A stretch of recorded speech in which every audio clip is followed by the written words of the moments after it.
Hello বন্ধুরা, আপনারা দেখেছেন আমার চ্যানেলে আমি বিভিন্ন ধরনের গল্পের ছোট ছোট অডিও ক্লিপ আপলোড করে থাকি।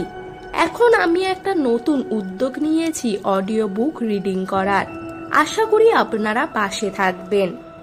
এখন আমি পড়তে চলেছি স্যার ডেল কার্নেগির লেখা ব্যক্তিত্ব বিকাশ ও সাফল্যের সহজ উপায়। ভূমিকা। ব্যক্তিত্ব ও সাফল্য শব্দ দুটি নিয়ে আমরা অনেক কাটাছেঁড়া করেছি। সাফল্য বলতে কি বোঝায়, কিভাবে সাফল্যকে আত্মস্থ করা যেতে পারে, কিভাবে ব্যক্তিত্ব বিকাশের সাথে সাথে সাফল্যের শূন্য চূড়াতে আমরা বেশি দিন অধিষ্ঠান করতে পারি, তা নিয়ে ভাবনা চিন্তার অন্ত নেই। সত্যি কথা বলতে কি, এই জীবনে আমরা সকলেই সাফল্য পেতে চাই, আর তার জন্য প্রয়োজন ব্যক্তিত্ব বিকাশ। সাফল্যবিহীন জীবন আমরা কেউই ভালোবাসি না, কিন্তু শেষ পর্যন্ত দেখা যায় সব মানুষ সফল হতে পারে না। এর কারণ কি? এই বইয়ের মাধ্যমে বিশিষ্ট প্রবন্ধকার ডেল কার্নেগি আলোচনা করেছেন সাফল্য লাভের পেছনে ব্যক্তিত্ব বিকাশের প্রয়োজন কেন এবং এই ব্যক্তিত্ব বিকাশ কিভাবে করা যায়। এটি একটি অত্যন্ত প্রয়োজনীয় বিষয়। দুঃখের কথা, এ বিষয়ে খুব একটা বেশি আলোকপাত করা হয়নি। সকল শ্রেণীর পাঠক পাঠিকার কাছে এই বইটি একটি আদর্শ গ্রন্থ হিসাবে বিবেচিত হবে। এই বইটি তুলে দেওয়া হলো আমার বিশিষ্ট বন্ধু শ্রী তপন রায়চৌধুরীর হাতে। সূচিপত্রের প্রথম, ব্যক্তিত্ব বিকাশ ও সাফল্যের সহজ উপায়। প্রথম অধ্যায়, সাফল্য ব্যক্তিত্বের গোড়ার কথা। আমার কথায় বিশ্বাস করবেন কি? অবশ্য সাধারণভাবে এই কথাগুলি বিশ্বাস করা সম্ভব নয়। পৃথিবীতে সফলতার সঙ্গে জীবন কাটাতে গেলে কি কি দরকার? মাত্র চারটি বিষয়। চারটি বিষয় কি? আসুন আমরা তার উপর আলোচনা করি। আমরা কি করি তা ভেবে দেখতে হবে। আমাদের বাহ্যিক আকৃতি কেমন তা দেখতে হবে। আমরা কিভাবে কি কথা বলে থাকি তার উপর আলোকপাত করতে হবে। আমাদের কথা বলার ধরন ধারণ কেমন তা দেখতে হবে। আসুন আপাতত সাধারণ ব্যাপারগুলো একটু গুছিয়ে বলা যাক। একটা জিনিস আমাদের প্রথমেই মনে রাখতে হবে, পৃথিবীতে সবসময় তীব্র প্রতিদ্বন্দ্বিতা চলেছে। সকলেই চাইছে অন্যকে ফেলে সামনে এগিয়ে যেতে, আর এই এগিয়ে যাওয়ার পথকে প্রশস্ত করতে হলে চারটি বিষয়ের উপর নজর দেওয়া প্রয়োজন। কথাটা অন্যভাবে বলা যেতে পারে, এই বিষয়গুলো কিন্তু কোনো পদ্ধতি নয়, আসলে কাউকে বিচার করার পন্থা মাত্র। এই পন্থা দিয়ে আমরা একজন মানুষকে মূল্যায়ন করতে পারি। পরবর্তী প্রশ্ন হলো, এই বিচারের ফলশ্রুতি কি? এর সাহায্যেই একজন মানুষের পরিপূর্ণ বিকাশ লাভ সম্ভব। এর সাহায্যেই আমরা জীবনের সকল কাজে সফলতা লাভ করতে পারি। অর্থাৎ এই চারটি বিষয় দিয়ে একজনের ব্যক্তিত্ব প্রকাশিত হতে পারে। আবার আপনাকে একটা সহজ প্রশ্ন করা যাক। এই মুহূর্তে পৃথিবীর জনসংখ্যা কত? কয়েকশো কোটি তো হবেই। স্কুলের ছাত্র এর উত্তরটা জানে, তবে সেই কয়েকশো কোটি মানুষের মধ্যে কজন সফলতার মুখ দেখেন? হয়তো সংখ্যাটা খুব নগণ্য, মোট জনসংখ্যার অনুপাতে কিছুই নয়। তাহলে কেন এমন হয়? আমরা সবাই তো একই রকম শারীরিক আকৃতি নিয়ে জন্মগ্রহণ করি, একইভাবে জীবন কাটাই। তাহলে বেশিরভাগ মানুষকে কেন বিফলতার অন্ধকারে মুখ বুজে পড়ে থাকতে হয়? এখানেই ব্যক্তিত্বের কথা আসছে। সকলের ব্যক্তিত্ব একইভাবে প্রকাশিত হয় না, তাই সবাই সফলতার পথে একইভাবে হাঁটতে পারে না। এর মধ্যে আরো ছোট ছোট কিছু বিষয়ের অবতারণা করা হয়েছে, তবে ব্যক্তিত্ব বিকাশ এবং সাফল্য একে অন্যের পরিপূরক। আসুন একটু ভালোভাবে আলোচনা করা যাক। আরেকটি বিষয় মাঝে মধ্যে উকি দেয়, সেটি হলো ভাগ্য। অনেকে বলে থাকেন, ভাগ্য সহায় থাকলে আপাতত অসম্ভব কাজকেও সম্ভব করা যায়। তবে যারা পৃথিবীতে কীর্তি হয়েছেন তাদের জীবনে পর্যালোচনা করলে ভাগ্যের ব্যাপারটা আমরা জোর দিয়ে আঁকড়ে ধরতে পারি না। তাদের জীবনে ভাগ্যের কোনো স্থান আছে বলে তো মনে হয় না। অনেক মানুষ স্বাভাবিক অবস্থা থেকে নিজের পৌরস্যের জোরে কেউকেটা হয়ে উঠেছেন। এমনকি চরম দরিদ্রতা তাদের সাফল্যের গতিরোধ করতে পারেনি। প্রচুর খ্যাতিমান মানুষের কথা আমরা জানি, প্রথম জীবনে যারা ভীষণ দরিদ্র ছিলেন, পরবর্তীকালে প্রাচুর্যের শিখরে উঠেছিল। এ ব্যাপারে আমরা একজনের নাম করতে পারি, আপনারা অনেকেই তার লেখার ভক্ত। তিনি হলেন বিখ্যাত ইংরেজ ঔপন্যাসিক H.G. ওয়েলস। নিজের ব্যক্তিত্ব, অধ্যবসায় আর পরিশ্রমের জোরে তিনি আন্তর্জাতিক সফলতা পেয়েছিলেন। সফল হয়েছিলেন একজন বরেণ্য সাহিত্যিক হিসাবে। আর একজন হলেন মার্কিন যুক্তরাষ্ট্রের প্রেসিডেন্ট আব্রাহাম লিঙ্কন। ব্যক্তিত্বই তার সাফল্যের আসল চাবিকাঠি। এ ধরনের আরো অনেক মানুষের নাম করা যায় যারা চারটি বিষয়কে একত্রিত করে চরমতম সফল হয়েছিলেন। এই প্রসঙ্গে আমরা অবশ্যই ফরাসি সম্রাট নেপোলিয়ন বোনপার্টের নাম করব। ব্যক্তিত্বের ক্ষেত্রে তিনি ছিলেন অসংবাদিত নায়ক। সেনাবাহিনীর সকলে তাকে অসম্ভব শ্রদ্ধা করতেন। নেপোলিয়ন কিভাবে শ্রদ্ধা আকর্ষণ করতেন? এটাই হয়তো তার চারিত্রিক বৈশিষ্ট্য। শোনা যায় যখন নেপোলিয়নকে বন্দী করে সেন্ট হেলেনাতে নিয়ে যাওয়া হয়েছিল, তখন বিজয়ী ইংরেজ সেনারা তাকে অভিবাদন জানিয়েছিল। তার ব্যক্তিত্বের কাছে নতশির হয়েছিলেন। তাহলে একটা ব্যাপার আমাদের প্রথমেই মনে রাখতে হবে, ব্যক্তিত্বই হলো সাফল্যের মূল কথা। ব্যক্তিত্ব বিকাশ করা হলো সাফল্যের পথে এগিয়ে যাওয়ার আসল পন্থা।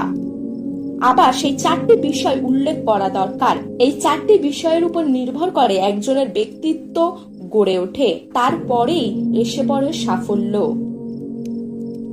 এই প্রসঙ্গে আরো কিছু কিছু বিষয়ের উপর আলোচনা করা দরকার। ব্যক্তিত্ব কিভাবে আমরা গড়ে তুলব, কিভাবে বাহ্যিক আকৃতির পরিবর্তন ঘটাবো, তা কি কখনো সম্ভব? কখনোই নয়। তবে কিছুটা রদবদল হয়তো করা যেতে পারে।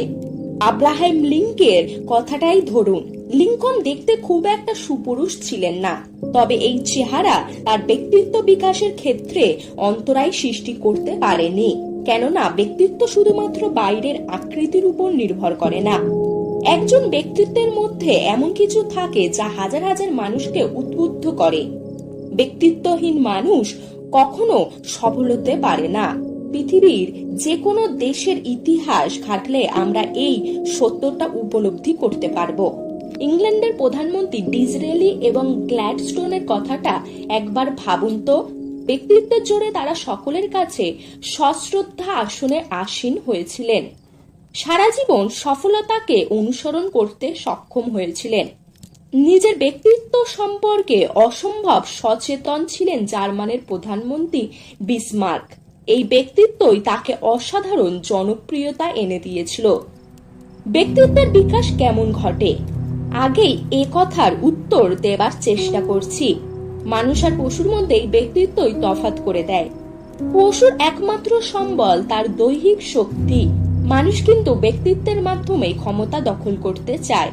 ব্যক্তিত্বের সাথে আকাঙ্ক্ষাকে জড়িয়ে ফেলা উচিত হবে না। অনেক বিখ্যাত ব্যক্তির মধ্যে ব্যক্তিত্ব থাকা সত্ত্বেও তারা বেশি দূর এগোতে পারেনি। তারা পতনের পথ ধরে হেঁটেছেন। কলম্বাসের কথা এক্ষেত্রে উল্লেখ করা যেতে পারে। মানুষের মধ্যে কতগুলি স্বাভাবিক ত্রুটি থাকে, এই সরল সত্যিটাকে স্বীকার করাই উচিত। কোনো কোনো সময় দেখা গেছে প্রতিকূল পরিস্থিতিতে মানুষের ব্যক্তিত্ব আর আগের মতো স্ফুরিত হতে পারছে না। এক্ষেত্রে মানুষ বারবার ভুল করছে। তাহলে মানুষকে কি আমরা এক ত্রুটিযুক্ত প্রজন্ম হিসেবে চিহ্নিত করব? মানুষের জীবনে অনেক সময় বাধা আসে, সেই বাধাকে অতিক্রম করে যাওয়াই ব্যক্তিত্বের অন্যতম পরিচায়ক। একটা উদাহরণ রাখা যাক। বিশ্বের ইতিহাসে আলোকপাত করলে দেখা যাবে কোনো কোনো মানুষ হয়তো অসীম ব্যক্তিত্বের অধিকারী, কিন্তু জীবনে তিনি ঈপ্সিত সফলতা অর্জন করতে পারেননি। এর কারণ কি? আমরা নেপোলিয়ন বোনপার্টের জীবনী নিয়ে কথা বলতে পারি। নেপোলিয়নের আবির্ভাব ঘটেছিল উদ্দাম ঝড়ের মতো। ধূমকেতুর মতো তিনি আকাশকে আলোকিত করেছিলেন, কিন্তু তার বিশাল সেনাবাহিনী রাশিয়া জয় করতে সক্ষম হয়নি। এক্ষেত্রে নেপোলিয়নের ব্যক্তিত্বের পরাজয় ঘটে গিয়েছিল। বাধা হয়ে দাঁড়িয়েছিল রুশ সেনার হার না মানা মনোভাব এবং প্রকৃতির বিপর্যয়। তাই আমরা কি বলতে পারি? ব্যক্তিত্বই হলো সাফল্যের একমাত্র চাবিকাঠি। এর সাথে আরো আনুষঙ্গিক কোনো কারণ আছে কি? কিছুটা ভাগ্য, কিছুটা পারপার্শ্বিকতা, কিছুটা আর্থিক সহায়তা, সব মিলেমিশে কি আমাদের সফলতার সরণি গড়ে তোলে? ব্যক্তিত্ব বিকাশের সাথে শিক্ষার কি সম্বন্ধ থাকে? অনেক ক্ষেত্রে দেখা গেছে সুশিক্ষিত না হলে ব্যক্তিত্ব বিকাশ ঠিক মতো হয় না, আবার সকলের ক্ষেত্রে এই কথা বলা যায় না। এই পৃথিবীতে এমন অনেক মানুষ আছেন যাদের আমরা ব্যক্তিত্ব ব্যঞ্জক বলতে পারি, অথচ তারা স্কুলের গণ্ডি পার হতে পারেননি। ভারতবর্ষের ইতিহাসে মহান সম্রাটের কোনো অভাব দেখা দেয়নি।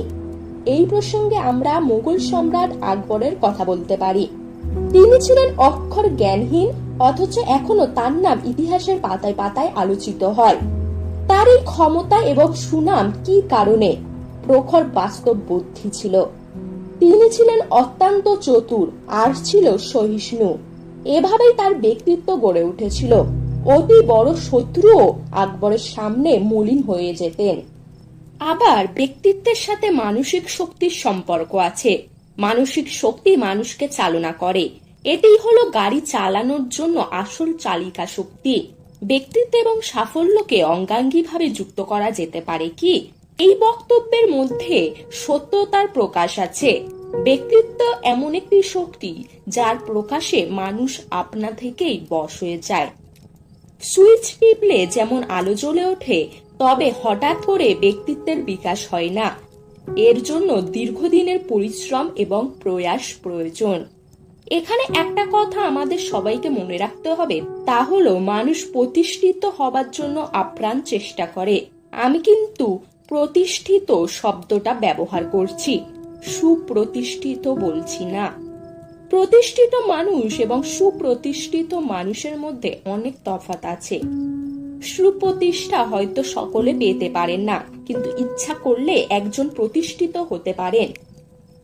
যেমন সৈন্যবাহিনীতে অসংখ্য সেনা থাকেন, জীবনে তারা প্রতিষ্ঠিত হয়েছেন, অথচ সেনাপতি হন একজন মাত্র। তাকে আমরা সুপ্রতিষ্ঠিত বলতে পারি। এমন হওয়ার কারণ কি? প্রথমেই আমি এই প্রশ্নের সহজ সরল জবাব দিয়েছি, তা হলো ব্যক্তিত্ব। ব্যক্তিত্বই একটি মানুষের সাথে অন্য মানুষের পার্থক্য গড়ে তোলে। এই বইতে ব্যক্তিত্ব বিকাশের কথা বলা হয়েছে। ব্যক্তিত্বকে ধাপে ধাপে বিকশিত করতে হয়। প্রথমেই মানুষকে আত্মবিশ্লেষণ করতে হবে, বাধার প্রাচীর ডিঙোতে হবে, অসুবিধাকে জয় করতে হবে, তবেই সে সত্যিকারের ব্যক্তিত্বের পরিচায়ক হয়ে উঠতে পারবে। এবার বইটি পড়া শুরু হোক। কে বলতে পারে ভবিষ্যৎ জীবনে হয়তো আপনি ব্যক্তিত্ব ব্যঞ্জক হয়ে উঠবেন। আমাদের পরিশ্রম তখনই সার্থক হবে যখন আমরা সত্যিকারের ব্যক্তিত্বকে উপলব্ধি করতে পারবো। তাহলে আগ্রহী হয়ে একবার বইয়ের পাতা উল্টানো যাক, দেখা যাক এই বই থেকে আপনি কতখানি সহায়তা পেলেন। ব্যক্তিত্ব প্রসঙ্গে কয়েকটি বিখ্যাত উক্তি। যে বিশেষ ক্ষমতাকে আমরা অন্যকে প্রভাবিত করতে পারি, সেই ক্ষমতাকেই সংক্ষেপে ব্যক্তিত্ব বলা হয়। রয় শেরুট things we should know about mind. আপনাকে নিজেকে বিশ্লেষণ করতেই হবে। আপনার বিশেষত্বগুলো পরীক্ষা করুন। কোনটা ভালো কোনটা মন্দ তা বিচার করুন। দৈনন্দিন অভ্যাসগুলোর দিকে তাকান। আপনি ভাবাবেগকে কতটা নিয়ন্ত্রণ করতে পারছেন তা দেখুন। আপনার অবসর সময় কিভাবে কাটে তার উপর পরীক্ষা নিরীক্ষা করুন। কোন কাজে আপনি কতটা দক্ষ এবং কেন দক্ষ তা বিচার করুন। এভাবেই নিজের ব্যক্তিত্ব সম্পর্কে একটা স্বচ্ছ ধারণা গড়ে উঠবে। Grain, how to succeed in life. সঠিক জনসংযোগের কাজে ব্যক্তিত্ব একটি প্রধান শক্তি হিসাবে বিরাজ করে। ব্যক্তিত্ব মানুষকে কোনো না কোনো ভাবে প্রভাবিত করে থাকে। হাবার্ট ক্যাসন।